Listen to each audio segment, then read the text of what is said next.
अस्सलामु अलैकुम रहमतुल्लाहि वबरकातुहू। स्टूडेंट कैसे हैं आप? ठीक है।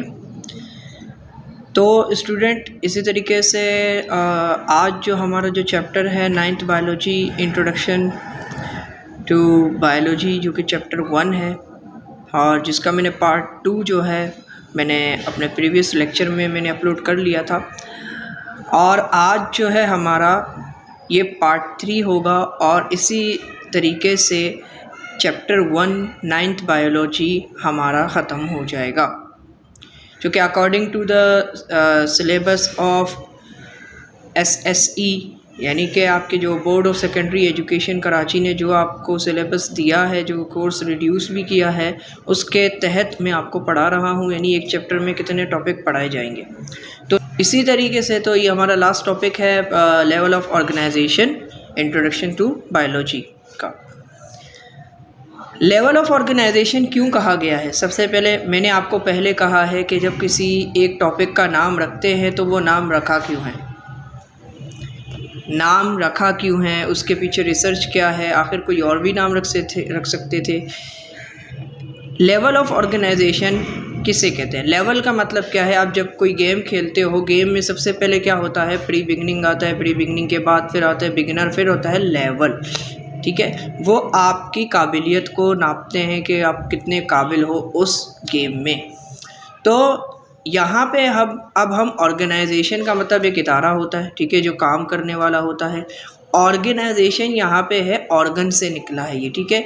जितने भी आपके यानी कि स्टेप हैं एक ह्यूमन, जैसे मैंने आपको पहले भी यही कहा कि ऑर्गेनाइजेशन इदारे को कहते हैं, ठीक है। लेकिन यहाँ पे बायोलॉजी में ऑर्गेनाइजेशन यानी कि भाई एक पूरी ह्यूमन बॉडी है, वो कैसे बनती है, और लिविंग ऑर्गेनिज़म के बारे में। अब तो मैंने सिर्फ ह्यूमन के बारे में बात की है, लेकिन बायोलॉजी किसके बारे में बात करती है? Living organism. अब लिविंग ऑर्गेनिज़म में तो जो है ना बहुत सारी चीज़ें आती हैं, आपके प्लांट भी आते हैं, एनिमल आते हैं, आपके जो है माइक्रो ऑर्गेनिज़म आते हैं, उनकी रहन सहन, ठीक है, और इसी तरीके से कौन से इन्वायरमेंट में रहते हैं, उनके करैक्टर के मुताबिक उनको उन्हीं इन्वायरमेंट में क्या कहा जाता है, डिस्ट्रीब्यूट किया जाता है। ये सारी चीज़ें लेवल ऑफ ऑर्गेनाइजेशन में आती हैं तरतीब से, यानी कि असेंडिंग ऑर्डर में एक पूरे आप ऑर्गेनाइजेशन को, या आप पूरे लिविंग ऑर्गेनिज़म जितने भी आप पूरी दुनिया में हैं उसे तरतीब से आप क्या करते हो, डिस्ट्रीब्यूट करते हो, उसे कहते हैं हम लेवल ऑफ ऑर्गेनाइजेशन। मिसाल के तौर पर अगर शॉर्ट में मैं आपको इस चार्ट के ज़रिए समझाऊं, टोटल आपके जो होते हैं 8 लेवल ऑफ ऑर्गेनाइजेशन होते हैं, जिस पूरी दुनिया में आप अगर जहाँ भी जाओ, आप O लेवल्स की बुक में देखो, A लेवल्स की बुक में देखो, आप पंजाब बोर्ड है क्या, के लेवल ऑफ ऑर्गेनाइजेशन 8 ही हैं, जिसके ज़रिए पूरे लाइफ को यानी डिस्ट्रीब्यूट किया गया है। सबसे पहले क्या है आपका एटम। एटम सब आपका स्मॉलेस्ट पार्टिकल है, ठीक है। जैसे यहाँ पे मिसाल दी है ऑक्सीजन की, एक है ना तो एटम होगा, ठीक है। अब एक से ज़्यादा जब होंगे तो वो होगा मॉलिक्यूल, यानी 2 एटम मिले तो क्या बन गया, मॉलिक्यूल, जिसे यहाँ डाइऑक्साइड का नाम दिया गया। डाई का मतलब होता है 2। देखो ये एक ऑक्सीजन है, ये कितने हैं, 2 हैं, यानी कि एक और एक कितने हो गए, 2। अब जब मज़ीद फॉर एग्ज़ाम्पल अगर 2-3 और मॉलिक्यूल आ गए, मिल गए, तो वो बनते हैं मैक्रो मॉलिक्यूल। मैक्रो का मतलब होता है लार्ज, ठीक है। जैसे कि यहाँ पे फॉस्फोलिपिड की मिसाल दी गई है और यहाँ पे इसका शेप भी दिया गया है। अब ये तीनों प्रोसेस जब मिलते हैं तो बनता है आपका सेल। सेल हम कहते हैं cell is the basic structural and functional unit of living organism. Basic का मतलब बुनियादी है, तो इन तीनों को नहीं कहा जाता, लेकिन इन तीनों प्रोसेस से गुजर कर फिर आता है सेल बनता है आपका। और यहाँ पे आपको मिसाल दिया है क्लेरा सेल का, ये क्लेरा जो सेल है आपका, उसका शेप है ये। तो सेल, एक से ज़्यादा सेल मिलते हैं, आपके टिश्यू बनते हैं। यहाँ पे एपिथेलियल सेल की मिसाल दी, एपी का मतलब होता है अबव, ये यानी कि ये ऊपर का जो हिस्सा होता है ये कहलाता है आपका एपिथेलियल टिश्यू, नीचे तो बेसमेंट मेम्ब्रेन है। तो एक से ज़्यादा टिश्यू मिलते हैं, आपका बनता है ऑर्गन, यानी ये आपकी जो है ना लंग, सिर्फ लंग है, यानी फेफड़े जिसे कहते हैं रेस्पिरेटरी सिस्टम में, जिसका बहुत ज़्यादा अहम किरदार है। ऑर्गन जब मिलते हैं तो एक पूरा सिस्टम बनाते हैं। सिस्टम का मतलब ये होता है कि जब काम करे, जो ऑर्गन क्या है, ऑर्गन सिर्फ और सिर्फ जो है काम, ऑर्गन भी काम करता है, लेकिन सिस्टम में क्या होता है, जब एक सिस्टम क्या करता है, पूरे बॉडी को काम करवाता है ऑर्गन सिस्टम, इसीलिए नाम दिया है हमने इसका। मिसाल के तौर पर अगर रेस्पिरेटरी सिस्टम की बात करूँ मैं, रेस्पिरेटरी सिस्टम में तो ऑर्गन क्या है, लंग्स है ना, लेकिन वो क्या कर रहे हैं, पूरे बॉडी को फंक्शन करवा रहे हैं, तो वो क्या करें, सिस्टम में जो है ना इसकी बात आ रही है। अब इसी तरीके से हम अगर जो है ना सिस्टम, ऑर्गन सिस्टम के बाद नीचे हम आते हैं, ये आपका होगा ऑर्गेनिज्म पूरा बन जाएगा। जैसे यहाँ पे मिसाल किसकी दी है, लॉयन की, पैंथरा लियो यानी लॉयन की मिसाल, ये पूरा ये ऑर्गेनिज्म बन गया आप जानदार। अब आते हैं हम थोड़े से, जैसे ऑर्गेनिज्म बन गया, अब ये क्या क्या कहलाते हैं। मिसाल के तौर पर नीचे अब है पॉपुलेशन। पॉपुलेशन क्या है, पॉपुलेशन हम आबादी को कहते हैं। अब आबादी कौन सी आबादी, जहाँ पे जैसे कि एक ही शक्ल के जानवर रहते हों तो उसे हम कहते हैं, और उनकी क्या हो, एक क्वांटिटी ज़्यादा होती है तो उसे हम कहते हैं आबादी। मिसाल के तौर पर पाकिस्तान है, पाकिस्तान में या इंटरनेशनल, नेशनल, जहाँ भी जिस दुनिया में पाकिस्तान हो, इंडिया हो, अमेरिका हो, श्रीलंका हो, मलेशिया हो, सऊदी अरेबिया हो, और इसी तरीके से आपके जितने भी ममालिक हैं जहाँ पे लोग रहते हैं, उन्हीं के लोग रहते हैं और उनको उन्हीं के कंट्री के ज़रिए जाना जाता है, तो उसे हम क्या कहते हैं, पॉपुलेशन। लिविंग ऑर्गेनिज्म होनी चाहिए। पॉपुलेशन के बाद बात आती है कम्युनिटी की। कम्युनिटी अब क्या है, कम्युनिटी का मतलब यह होता है कि जिसमें सेम कैरेक्टर के, जिसमें सेम शेप के ऑर्गेनिज़म रहते हों। मिसाल के तौर पर अगर मैं कहूँ, जैसे कि कम्युनिटी में आपकी जो है ना अलग अलग कौम की जो है कम्युनिटी आती हैं, अलग अलग कास्ट के आते हैं। अब एक जंगल में मिसाल दे दूँ, मिसाल के तौर पर जंगल में अब शेर हैं, लॉयन, टाइगर जहाँ पे सिर्फ रहते हैं वो टाइगर की कम्युनिटी है। लॉयन जहाँ पे है सिर्फ लॉयन की कम्युनिटी। ज़ेब्रा है, यानी कि ज़ेब्रा जो उनकी झुंड होती है तो वो उनकी कम्युनिटी है, यानी कि सिर्फ वही वहाँ रह रहे हैं और कोई नहीं रह रहा। इसी तरीके से उसे हम कहते हैं कम्युनिटी। कम्युनिटी के बाद आते हैं हम इकोसिस्टम में। इकोसिस्टम में फिर पूरा इन्वायरमेंट आ जाता है, जहाँ पे आपके लॉयन भी हैं, ज़ेब्रा भी है और माहौल भी है, गर्मी हो चाहे सर्दी हो, ये सारा पूरा आपका इकोसिस्टम में आ जाता है। सो स्टूडेंट, इकोसिस्टम के बाद आपका पूरा बायोस्फीयर जो कि अर्थ है, अर्थ में आपकी सारी चीज़ें आ जाती हैं, ठीक है। अब लाइफ आ जाती है। लाइफ के डिफरेंट जो है ना आपके जो स्टेप मैंने कहे हैं डिस्ट्रीब्यूट होते हैं, जो काम करते हैं, फंक्शन करते हैं, तो उसे हम कहते हैं बायोस्फीयर। बायो तो बायोलॉजी है, स्फीयर ये जियोस्फेरिकल शेप होता है अर्थ का, स्फीयर दिया है, लेकिन यहाँ पे आपको समझाने के लिए बताया गया है। सो थोड़ा सा हम जो है डिटेल में जाते हैं। हम student, level of organisation living world में जो है ये बेस करता है केमिकल फाउंडेशन के ज़रिए, केमिकली, फिज़िकली नहीं, क्योंकि आपके बॉडी के अंदर सारी चीज़ें बन रही है ना, तो ये केमिकली हो रहा है, ठीक है। फिज़िकली का मतलब ये होता है जब किसी चीज़ को आप टच कर सकते हो, केमिकली आप टच नहीं कर सकते। All the living organism are made up of cell, ये पहले बता दिए, यानी जितनी भी लिविंग ऑर्गेनिज्म है किससे बने, सेल से बने। और protoplasm of cell in the physical as well as chemical basis of life. अब यहाँ पे देखो, यहाँ पे केमिकल फाउंडेशन का यानी केमिकली बुनियादी तौर पर जो आपके जो लिविंग ऑर्गेनाइजेशन है पूरी दुनिया में, उसे यहाँ क्या किया गया है, दिया गया है। लेकिन यहाँ कह रहा है कि जो आपका ऑर्गेनिज्म है वो किससे बना है, सेल से और प्रोटोप्लाज्म। प्रोटो का मतलब आपका जैसे जो प्रोटोप्लाज्म, प्लाज्म क्या है आपका फ्लूइड है, ठीक है। प्रो मतलब अर्ली, तो ये सेल का वो हिस्सा है जहाँ पे फ्लूइड नेचर होती है, प्रोटोप्लाज्म, ठीक है। ये पानी वाला जो हिस्सा जहाँ होता है उसे हम कहते हैं protoplasm. Physical as well as chemical basis of life, इस ज़रिए जो है ना सेल बनता है ये, और इसके कुछ लेवल हैं आपके दिए गए हैं। सबसे पहला है आपका एटॉमिक लेवल ऑफ ऑर्गेनाइजेशन।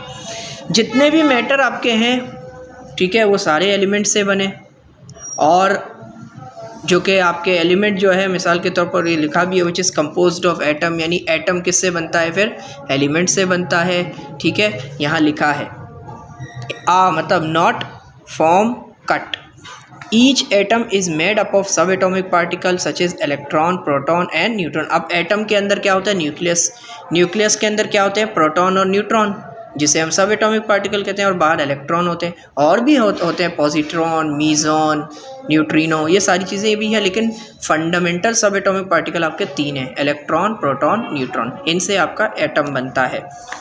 अब कह रहे हैं नेचर, कुदरत में क्या है, there are more than 100 kinds of element and among these 16 elements are called as bio element. Nature में तो ये कह रहे हैं कि 100 से ज़ायद जो है 100 से ज़ायद किस्म के, हाँ, यानी कि एक एलिमेंट है तो उसके भी किस्म है, तो इसी तरीके से 100 से ज़ायद किस्म के जो एलिमेंट हैं वो मौजूद हैं, जिनमें से 16 जो एलिमेंट हैं उनको हम क्या कहते हैं, बायो एलिमेंट। बायो एलिमेंट क्यों? क्योंकि वो इस्तेमाल हो रहे हैं, which are vital for life, जो कि ज़िंदगी के लिए बहुत ज़्यादा ज़रूरी है, इम्पॉर्टेंट है। ओनली 6 एलिमेंट जैसे carbon, hydrogen, oxygen, nitrogen, sulphur and phosphor are called basic element of life. जो 6 एलिमेंट है आपके, इनको हम क्या कहते हैं, बेसिक एलिमेंट ऑफ लाइफ। अब यहाँ से स्टूडेंट MCQs भी बन सकता है, ठीक है, which of these elements are known as basic element of life, या how many elements are the basic unit of life, या how many elements are present in the basic element of life. यहाँ पे तादाद भी कह सकते हैं, और यहाँ पे नाम भी पूछ सकते हैं, MCQs की बात करो, नंबर भी पूछ सकते हैं, ठीक है। एटम के बाद बात आती है मॉलिक्यूलर लेवल की। एटम जब एक जो है होगा वो एटम होगा, एक से ज़ायद हो गए तो वो मॉलिक्यूल बन जाएगा।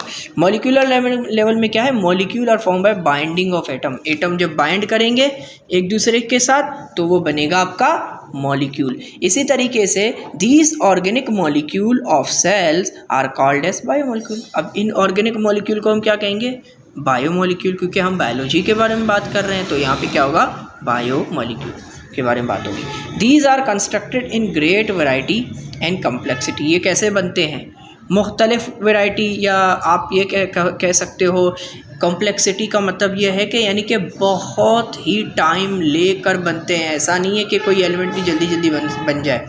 अब इसके अलावा अगर हम बात करें मिसाल के तौर पर मॉलिक्यूलर लेवल में, इन्हें और क्लासिफाई भी किया जा सकता है माइक्रो मॉलिक्यूल में और मैक्रो मॉलिक्यूल में। अब माइक्रो मॉलिक्यूल और मैक्रो मॉलिक्यूल क्या है, मिसाल के तौर पर माइक्रो मॉलिक्यूल हम उन्हें कहते हैं जो आपके माइक्रो मतलब जो स्मॉल हो, और मैक्रो मतलब लार्ज है। अब मैं बायो में प्रोटीन की मिसाल देता हूँ। प्रोटीन क्या है, मैक्रो है। माइक्रो क्या है, उसका अमाइनो एसिड है। अमाइनो एसिड जब एक होता है तो वो माइक्रो होता है, एक से ज़ायद जब होते हैं मिलकर क्या बनाते हैं, प्रोटीन, वो होता है आपका मैक्रो मॉलिक्यूल। इसी तरीके से अगर छोटा बॉल है, छोटा बॉल जब वो मिलकर एक बड़ा बॉल बनाता है तो वो क्या होता है, आपका मैक्रो मॉलिक्यूल। मैक्रो मॉलिक्यूल कैसे, अब एक और मिसाल दूँ आपको, जैसे कि ट्रेन के डब्बे। अब एक तो होगा, एक डब्बा होगा, उसे हम कहते हैं माइक्रो। एक से ज़ायद जब वो जंजीर की शक्ल में क्या होते हैं, वो एक दूसरे के साथ मिलकर वो जो है ना सफ़र करते हैं ट्रेन में, तो उसे हम क्या कहते हैं, मैक्रो मॉलिक्यूल। एक तो मिसाल दी है मैंने आपको ना। आगे बढ़ते हैं। अब यहाँ नीचे आपको बताया भी गया है कि glucose, amino acid and fatty acids are micro molecule, whereas carbohydrate, protein, lipids are macro molecule. मिसाल ग्लूकोज है, ग्लूकोज किसका जो है ना माइक्रो मॉलिक्यूल है, कार्बोहाइड्रेट का। अमाइनो एसिड किसका है, प्रोटीन का। फैटी एसिड किसका है, आपका लिपिड का है। यानी कि एक से ज़्यादा जब ग्लूकोज मिलेंगे तो कार्बोहाइड्रेट बनेगा, अमाइनो एसिड एक से ज़्यादा मिलेंगे तो प्रोटीन बनेगा, फैटी एसिड जब एक से ज़्यादा मिलेंगे तो लिपिड बनेगा। The unit of micro molecule combine together to form macro molecule. ये तो मैंने आपको पहले बता दिया, यानी कि जब माइक्रो मॉलिक्यूल मिलते हैं तो मैक्रो मॉलिक्यूल बनाते हैं। सो स्टूडेंट आगे बढ़ते हैं। अब हम बात करते हैं सेलुलर लेवल की, क्योंकि एटम और मॉलिक्यूल्स के बाद जो थर्ड स्टेप हमारा है, जैसे मैक्रो मॉलिक्यूल के बाद, जैसे यहाँ पे मैक्रो मॉलिक्यूल आपको मॉलिक्यूलर लेवल में ही समझा दे दिया गया है, और मैंने भी आपको समझा दे दिया है। इसके बाद आते हैं सेलुलर लेवल में। सेलुलर लेवल में प्रोटोप्लाज्म क्या होता है स्टूडेंट, प्रोटोप्लाज्म हम उसे कहते हैं जिसमें, पहले मैं आपको डेफिनेशन जैसे पढ़ के सुनाऊंगा।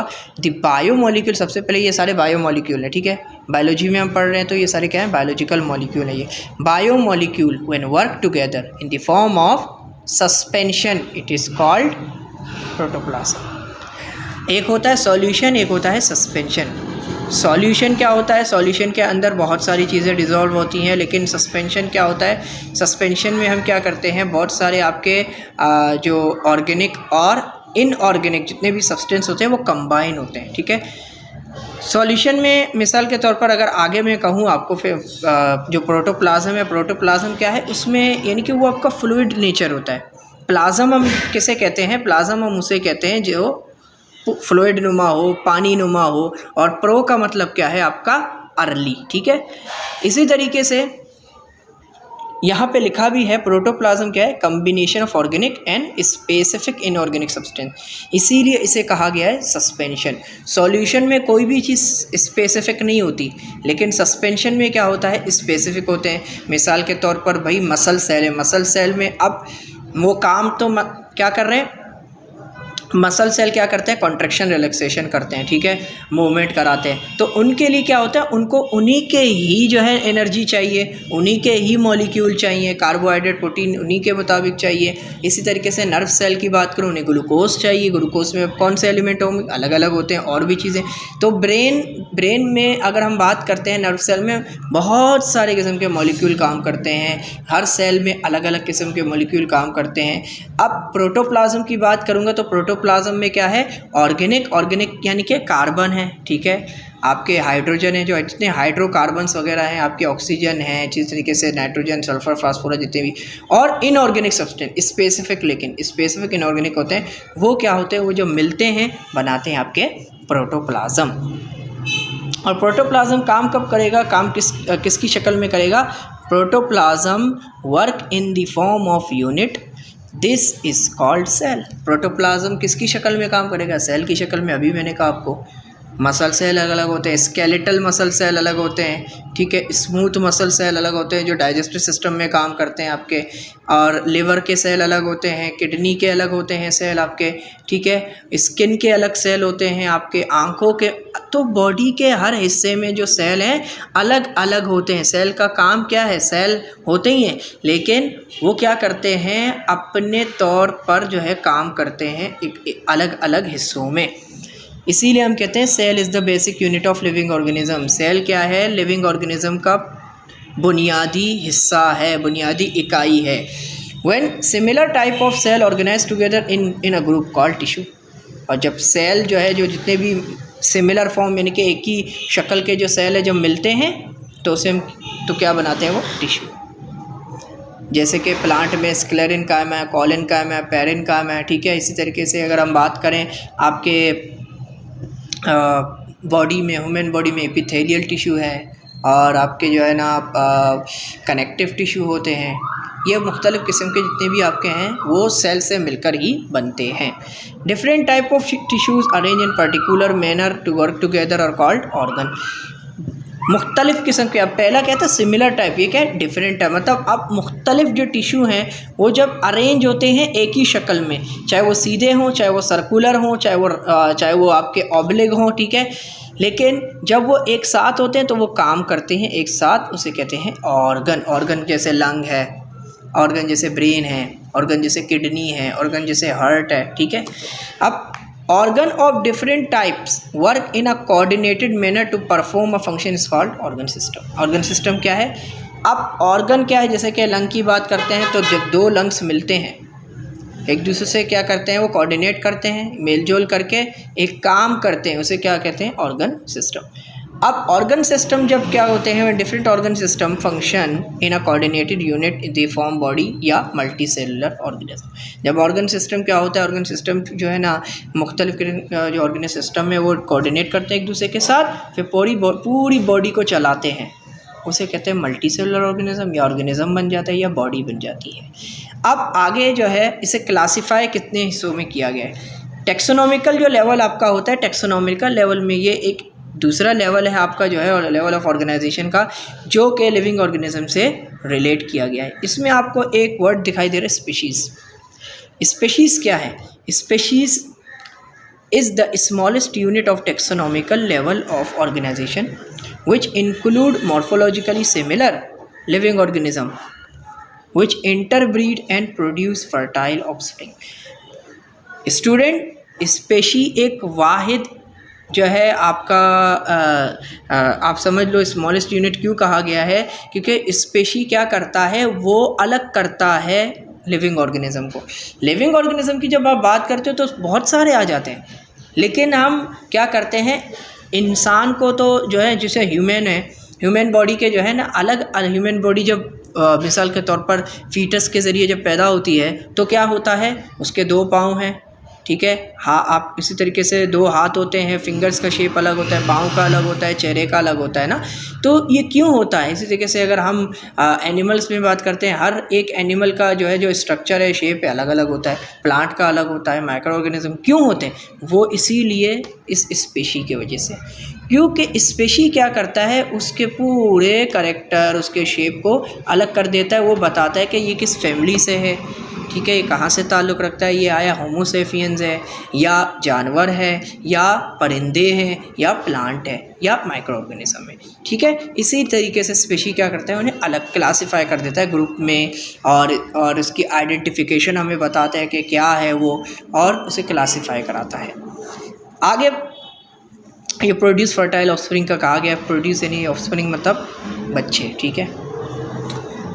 पॉपुलेशन लेवल टेक्सोनॉमिकल के बाद भी क्लासीफाई हो गए। अब आबादी के बारे में, जितने भी स्पेशीज़, जितने भी मेंबर हैं उनके living in specific habitat are called population. Specific मतलब एक ख़ास जगह में, जहाँ पे उन्हें आदत होती है रहने की। जैसे गर्मी के जो जानवर है, मैंने पहले कहा था, हॉट इन्वायरमेंट वाले हॉट में रहते हैं, कोल्ड वाले कोल्ड में रहते हैं, जो वार्म वाले वार्म जगह पे रहते हैं, ठीक है। इसी तरीके से इंसान है। अब ह्यूमन बॉडी की बात करें, हाँ, सर्दियों में क्या करते हैं, सर्दियों में वो गर्म जगहों में जाते हैं या गर्म कपड़े पहनते हैं, और गर्मी जब बहुत ज़्यादा होती है वो ठंडे इलाके में जाते हैं। क्यों? ताकि अंदर का यानी बॉडी का जो इंटरनल एनवायरनमेंट है वो क्या हो, बरकरार हो सके और बैलेंस हो सके।